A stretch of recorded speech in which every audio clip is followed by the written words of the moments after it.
Семки од лубеница, пластични топчиња, графки, киритки, симки.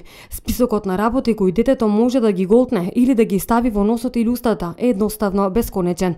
Педијатрите советуваат родителите со мали деца да внимаваат на таквите работи, за да не дојде до загрозување на нивниот живот.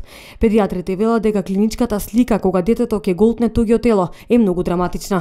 Нешто што им советуваме на родителите е да не чуваат мали предмети на дофат на децата и да не им дава да јадат кикиритки, семки, сончоглед, сите тие зрнести мали работи. Исто така и се советува да немаат играчки од типот на киндер јајца, мали предмети, што би можело да го загрозат здравјето на децата.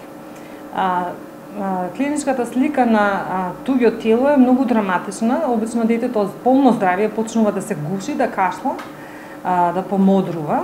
Во тој период можеме да му помогнеме со тоа што ќе го наведнеме надолу, зависи колкава е, ако е помалечко го наведнуваме надолу, устата отворена и 3-4 пати помеѓу лопатките силно го притискаме за да го искашла страното тело, ако сме виделе дека инхалирало туѓо тело во дишните патишта.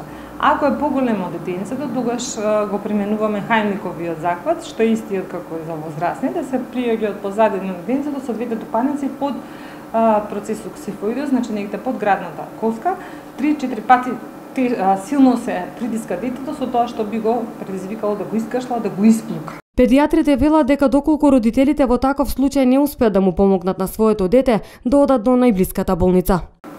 Ако не успееме со овие методи да го ослободиме дишниот пат на детенцето, тогаш веднаш одиме на најблиска болничка установа каде што има оториноларингологија, за да се извани по бронхоскопски пат.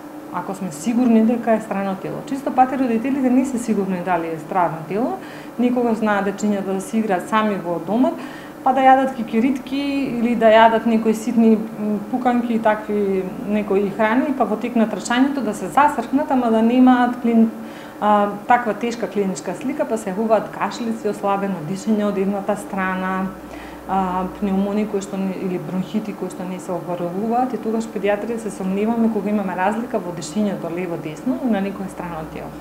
Исто така, третманот на страното тело, ако е во подолните дишни патишта, е бронхоскопски од страна на орал специјалист.